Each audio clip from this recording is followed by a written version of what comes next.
สบายดีน้องซื้อสุกอาในทองสวรรค์ไม้เหล็ก ML40 เป็นตัวแทนมาจากแขวงอัตตปือปัจจุบันน้องกำลังศึกษาปริญญาโทบริหารธุรกิจอยู่ที่สถาบันพัฒนาทรัพยากรมนุษย์ลาวญี่ปุ่นมหาวิทยาลัยแห่งชาติเจ้าพานมาน้องเคยประกวดเดินแบบสุดฟ้าฝ่ายลาวสำหรับการเดินแบบเนาะกับการเดินแบบนางงามเนาะมันก็มีจุดแตกต่างกันน้อยนึงเนาะก็คือการเดินแบบในสุดนางแบบเขาจะพรีเซนต์สุดเป็นหลักและการเดินก็ต้องมีความสตรองเนาะมีความมั่นใจและสำหรับการเดินนางสาวลาวเนาะเขาก็ต้องมีความอ่อนซอยอ่อนโยนแต่ว่าสิ่งที่คือกันก็คือต้องมีความมั่นใจด้วยเจ้ากสิกรรมเป็นสิ่งที่เคียงคู่กับสังคมลาวมาแต่โดนนานแม่ยิ่งลาวสมัยก่อนแม่นบ่ได้รับการศึกษาเป็นส่วนใหญ่และอาชีพเป็นแม่บ้านแม่เฮือนดังนั้นการปลูกฝังเลี้ยงสัตว์เฮ็ดกสิกรรมจึงเป็น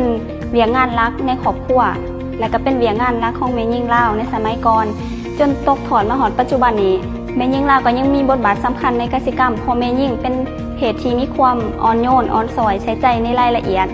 แล้วการกสิกรรมปลูกฝังเลี้ยงสัตว์ก็ต้องการความใส่ใจความละเอียดเจ้าสุดท้ายนี้ข้าพเจ้านางสุกอาในทองสวรรค์หมายเลข ML40 มาจากแขวงอัตตปือขอฝากทุกท่านช่วยเชียร์ช่วยให้กำลังใจน้องในการประกวดในครั้งนี้ด้วยขอบใจ